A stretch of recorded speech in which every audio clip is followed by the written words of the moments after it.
Welcome to the version of Xiaomi 12 Pro, and I'll show you how to connect to Wi-Fi this device.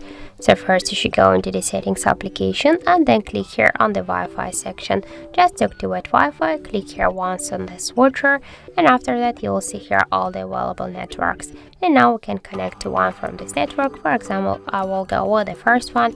Here you should enter your device password. In my case that's from 1 to 8.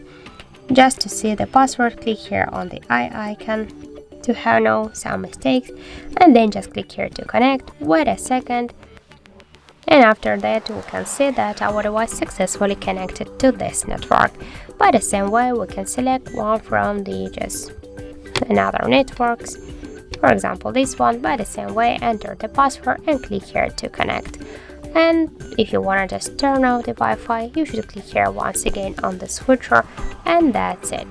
And also we got second way how we can do that. So first you should open the notification panel, and here you will see the Wi-Fi icon. Just click once on the icon to activate the Wi-Fi. If you just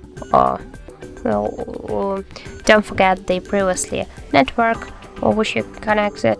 So you'll see it here, but to launch the Wi-Fi settings and to select one from the networks, hold for a while the icon by this way, and then just by the same way select one from the networks, and just to turn off the Wi-Fi, click here once again on the switcher, and that's it. So thank you for watching, and if you find this video helpful, don't forget to leave a like, comment and to subscribe our channel.